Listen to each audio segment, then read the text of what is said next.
Good morning, Knicks Nation. Today is Wednesday. It is the second day of March 2022. I hope you and your family are healthy and safe today. I hope that the needs of you and your family in terms of food, shelter, clothing, and health are being met. Blessings upon those that work in the healthcare field along with the first responders trying to save lives, and those that pick up garbage for us to keep streets and sidewalks and highways clean. Those that make deliveries for our convenience, and double blessings upon the men and women trying to deliver the boys and girls, the children, teenagers, and adults who are the victims of pornography and child pornography, the victims of prostitution and child prostitution, the victims of child molestation, pedophilia, the victims of sex slavery and human trafficking, and double curses upon the perpetrators, profiteers, and perverts who traffic in this human misery. Finally, blessings upon the homeless. 600,000 men, women, and children on the streets of the United States and millions around the world in similar or worse conditions. Blessings upon them, for theirs is the kingdom. There will be a basketball game tonight. The New York Knicks are going to be playing the Philadelphia 76ers. But during the course of this losing streak that the Knicks are on, even before the All-Star break, there's been bigger stories off the court that are going to affect the future of the Knicks. Maybe a week ago, I talked about the Knicks still in a position of contention. And many of you, because you're so used to looking short term, you thought I was talking about this season. No, I'm talking about next season and the following season. Because again, I try to keep the focus and goal of long-term sustainable winning. Okay? Not this week, not next, long-term, the next 3 years, the next 5 years. In life, what I learned in my 61 years is you want to have a plan in your life, and your plan should be based in 5-year increments. So you should talk about what are your plans and goals over the next 5 years? Where are you going to be in life 5 years from now? What would be your goals to accomplish in 5 years for yourself, for your family? And so I think of basketball like that in terms of long term. And the reason I've learned to do that, aside from some of the players and coaches I was fortunate enough to meet, but just watching some successful franchises. And you heard me mention franchises that have won championship, like the Spurs, the Miami Heat. They think, the Toronto Raptors, they think in terms of longer term increments. And you can see other teams doing it now. For example, right now, people are beating up on the Detroit Pistons because they're young and inexperienced. And I say people should rack up those wins while they can, because it won't be another couple of seasons when they'll turn into a contender. And all of these young players that they're playing, some of them will be all-stars. Some of them be, all NBA this and defense that. And they'll be pushing for the top of the Eastern Conference. I know it doesn't look like that now, but that's how you build. The Orlando Magic. You can no longer, the Knicks should know, you can't just walk into Orlando now and think you're going to get a win, because they're building from the ground. They built with the draft. They built with some trades. They traded away older players like Vucevic, not real old, but I'm saying high-priced ones, for younger players. Okay? And they're building from the youth up. And they're doing it right in front of us. And you see it happening. And so there are teams, Oklahoma City, Houston, that are now at the bottom, but you're going to see them rise. Just a few years ago, maybe 2 or 3 seasons ago, Cleveland was in that mix. And now Cleveland is pushing for the top of the East. Okay? That didn't happen by accident. When again, I reviewed the draft a few videos ago about Cleveland's draft process and how they built up to what they have now. And so that's what I'm looking for in New York. The problem is New York usually sabotages itself. And how? Because the media has a strong hate for James Dolan. And because of that, they're always souring on the Knicks, always criticizing the Knicks, always treating every negative thing that happens with magnitude and always downplaying any positive thing. That's normal. And then because most fans listen to media, especially being the biggest market in the basketball world is New York, you get a lot of fans just buy into whatever they're reading and hearing. And then they go on and they start parroting that, like a parakeet. They start chirping it back and trying to make it. And in that way, you're trying to speak into existence negativity. Okay. And so that's why most of the Knicks nation hate their own players and love everybody else's players when they're all NBA players, but you can't see that because you're being brainwashed, unfortunately. Now, the Knicks, when they started with Leon Rose and Scott Perry, and they went and hired a guy, Johnny Bryant and Walt Perrin, and they went and hired a capologist, Brock Aller. That's a tremendous brain trust right there. Okay, that's a tremendous brain trust. Now, did they make a mistake in hiring Tom Thibodeau? Probably. But that can be rectified if we're talking about long-term sustainable winning. The problem, of course, the biggest issue that we had with Tibbs coming in was he's not that type of coach. He's not the coach that looks long-term. He wants to win now. And that has been his Achilles heel. And his success in Chicago spoiled him, And so since then, he's always pushing to win now, make the playoffs now, trade away future for now. He doesn't have the power to do that in New York. Okay. And so here we have a group of young players. Again, last year's success spoiled Tom too, because he was thinking, let's run that band back and we can go further this year, even though there were obvious limitations with that team last year. And they did overachieve. And Julius Randle was in a contract year. So there was obvious limitations. But he pushed them and whipped them till they got 41 wins. So management made a second mistake, of course, as we know now, in signing Kemba and Evan Fournier instead of trying to keep Reggie Bullock and really not really looking. I didn't think they really need to look for a point guard after they drafted Deuce, but knowing that Tom wasn't going to play Deuce, if they were going to play Alec Burke at the point guard, and even from last summer league, Thibodeau was pushing Emmanuel Quickley as a point guard that he's not, we would have probably been better off not signing Kemba and letting them two just start the season. Okay. And then, going with the guys we had. But that's not what happened, obviously.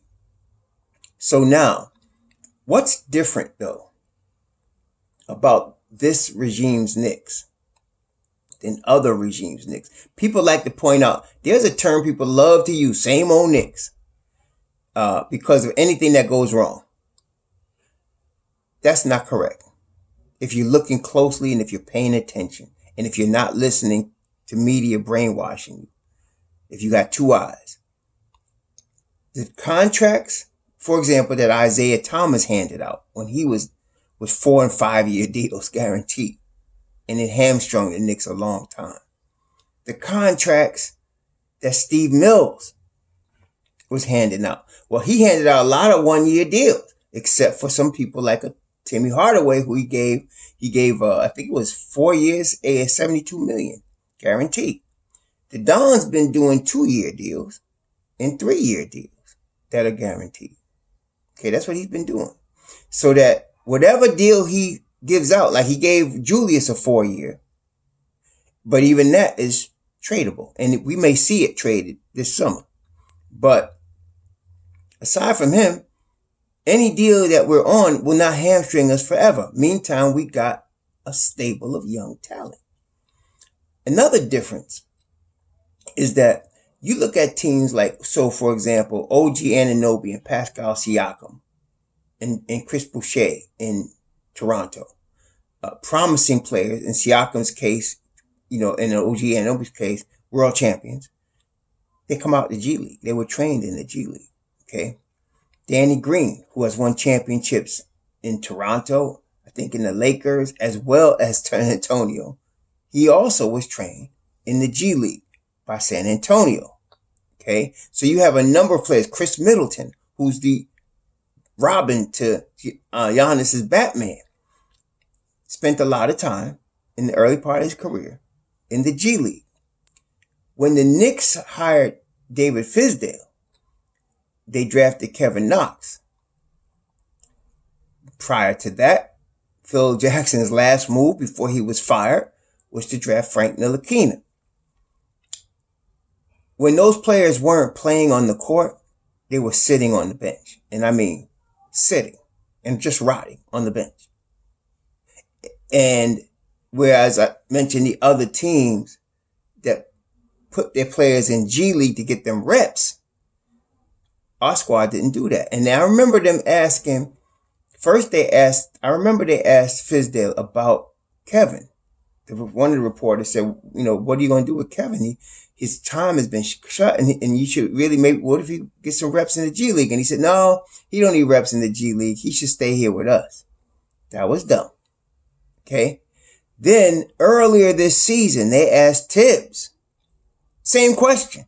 And he said, no, I think it'd be better for them to stay with us. Well, somebody overruled that and has been sending Deuce down to the G League. Deuce and Jericho Sims. But now you didn't see Jericho Sims going because he's in the rotation now.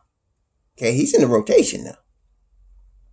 So now he don't need to go to G League. He's getting real full-time big league reps. So that's a major difference. Because in the past, the Knicks have only sent to the G League the two-way players and guys that just could not make the roster. They never sent a full-time guy on the roster consistently to the G League, especially a guy that they picked in the draft. So this is big time. And the thing is, yesterday, what I noticed and I only was able to see, I was looking for every highlight I could get from the Westchester game yesterday.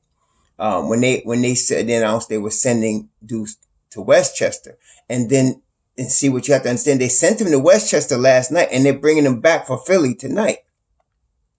They're not, planning on keeping him. And I told y'all this before.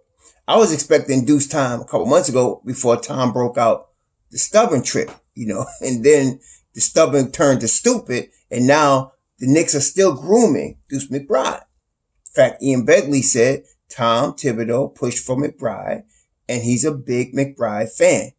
I think he has a funny way of showing it. But if it was up to him, Deuce would just rot on the bench. Somebody saying send him to Westchester to get reps. So last night, of course, since he's been going to Westchester, the games he goes there, the Knicks are 8-1. He scored 29 last night again and pulled out a victory with tough defense, athleticism. What I noticed about what I saw against, I forgot what G League team it was, but what I noticed last night, more than any other time that I noticed him playing in G League, he did it so easy. Like, in other words, he's like, this is child's play. When am I going to play some real players? It was almost like man among boys type situation with him last night. He was just that dominant. And so the G League is almost like he's wasting his time at this point, but he's got to stay sharp. Eventually he's going to get the point guard role. And so he's got to stay sharp. But he did it so easily, so effortlessly, like in the flow. There's no ball hogging.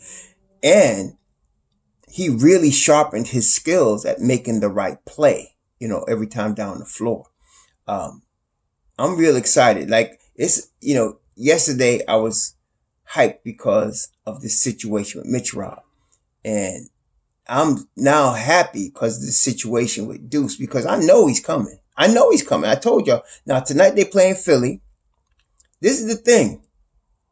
The Knicks have a chance to win several of these road games. They could win tonight in Philly. They were actually in the game against Philly on Sunday until Mitch Rob fouled out. Jericho Sims and Mitch Rob fouled out. See, that's the difference that Mitch Rob makes. If he is in the game and he's not in foul trouble, the Knicks have a chance to win.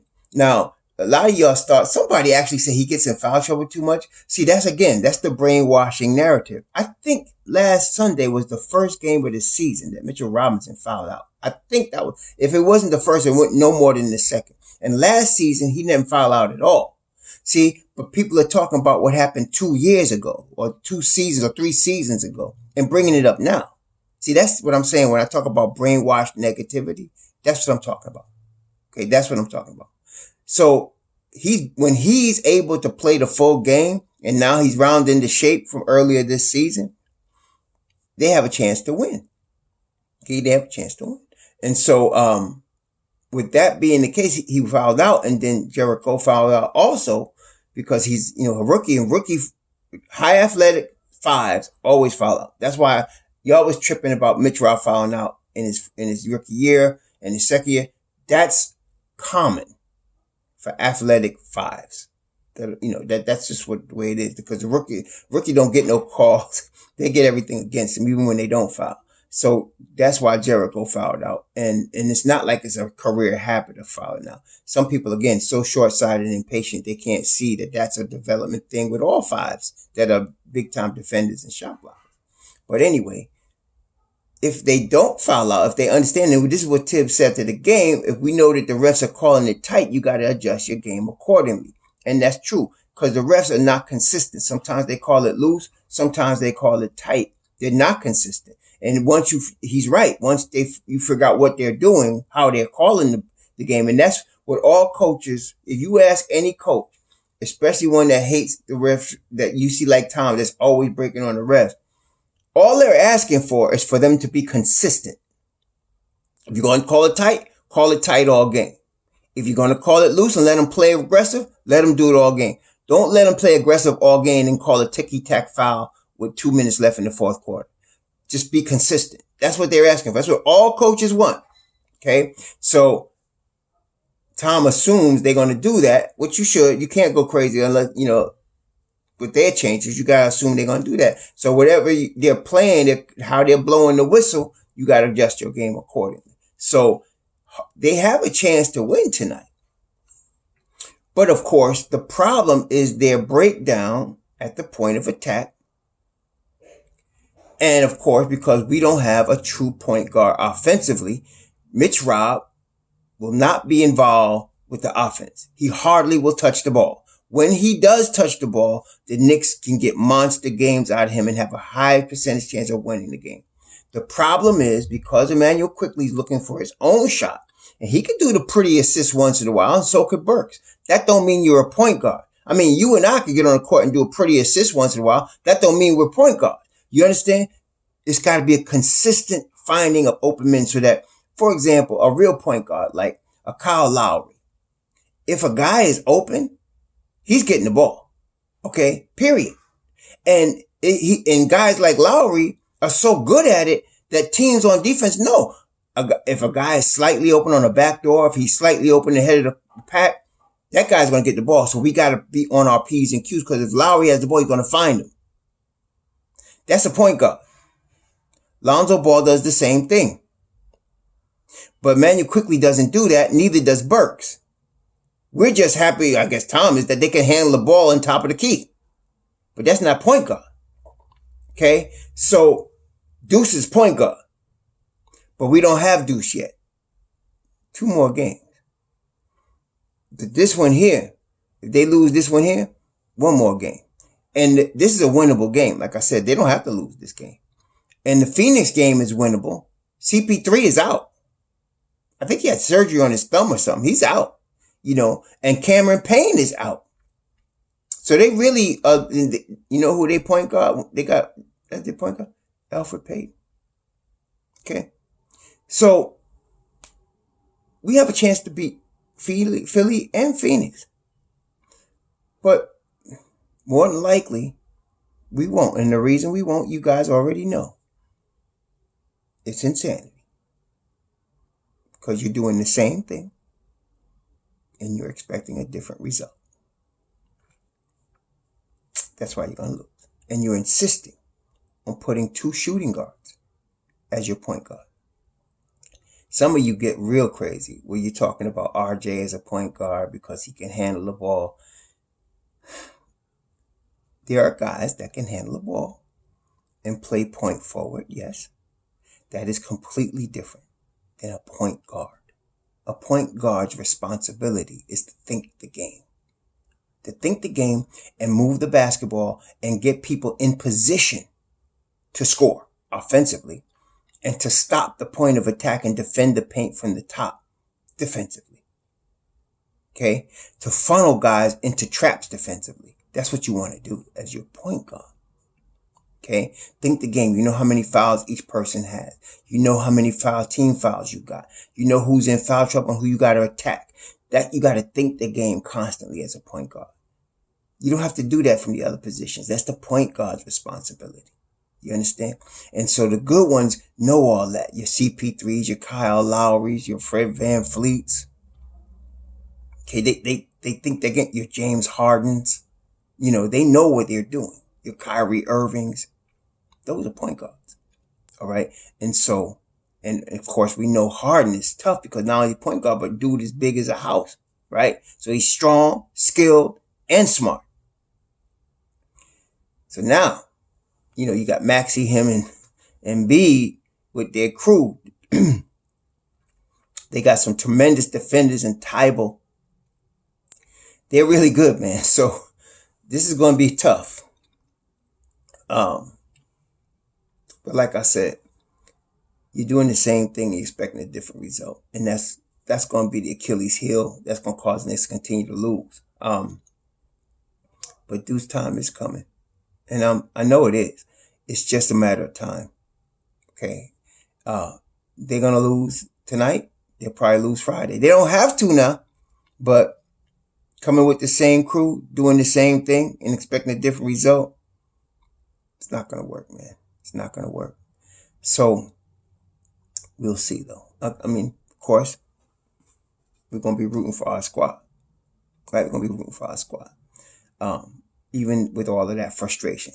I guess I'm trying to prep myself when I see him trot out the same five, use the same rotation, and get beat the same way. I'm hoping, you know, the bright spot is RJ, of course. The thing that has come out of this, the rose that has blossomed out of this garbage is RJ. So RJ has turned into the leader of the team.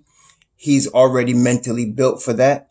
His game is expanding as we thought. You know, I'm not surprised. I mean, from his rookie year, once I realized what we had, I knew he was going to be, like I said, a better version of Jimmy Butler. That's him. And so he's getting better now, and he's going to that next level. So yeah, I'm expecting another. Now Philly's going to make adjustments against RJ. They're going to do that. Let's see how RJ adjusts. This is the next iteration of RJ. Now that he's a threat to score 30 every night, teams got to adjust against him. Okay. So if I want to see what happens, how he responds to that. Now, Julius, of course, didn't respond to that very well, as we know, with the turnovers and the pushing into double teams and over dribbling, blah, blah, blah, blah, blah, blah. But Julius is not a number one option. See, what I'm telling y'all, what makes some of us frustrated, which we shouldn't get frustrated, we keep thinking of Julius as the number one option. He's not. If you think of him as a second or third option, you can handle it better. He's a second or third option that is playing a role as a number one option. And that's not going to last long either, because now you got RJ as the number one option. But that's why he frustrated me. I'm expecting him to act like a number one option. He's not. That's not him. Okay, he's just not. He's a tremendous rebounder. He is a talented player. Athletic, strong, athletic, has the ability. But as we know, mentally on the court, something happens to him. He just doesn't have the basketball IQ. I'm not saying he's a stupid guy. He's a very intelligent man. You can hear him talk. He's very intelligent. Okay. But there's a difference between life intelligence and basketball intelligence. I had a cousin that was, you know, failing every class in school, but could read 3 plays in advance on the basketball court. Okay. He knew what guys were going before they went there. He remembered the other team's plays. I mean, this is high school, you know, but that's what I'm saying. I mean, there's a difference between basketball IQ and life IQ. Julius has life IQ. He ain't got the basketball IQ, and that stopped him from being a number one option. Okay. So you think of him as 2 or 3 and you'll be all right, but he's not a number one. And whenever they trade him, if they trade him, he's going to be 2 or 3, second, third option somewhere. That's what he's going to do. Okay. RJ is the number one option. Yeah, and we just need another player like that to develop. And I think we got them all. We just need to develop them. So we're going to see. But I'm going to enjoy the game tonight because I'm prepared mentally when Tom Thibodeau trots out the same crew, does the same thing, makes the same mistakes. and, and hopefully RJ, plays tremendous. Maybe Mitch Rob gets involved somehow and, pulls a monster game. We might be able to pull one out. But let's see what happens. Anyway, y'all enjoy it. Enjoy the game. Enjoy your day. Be safe out there. Shalom.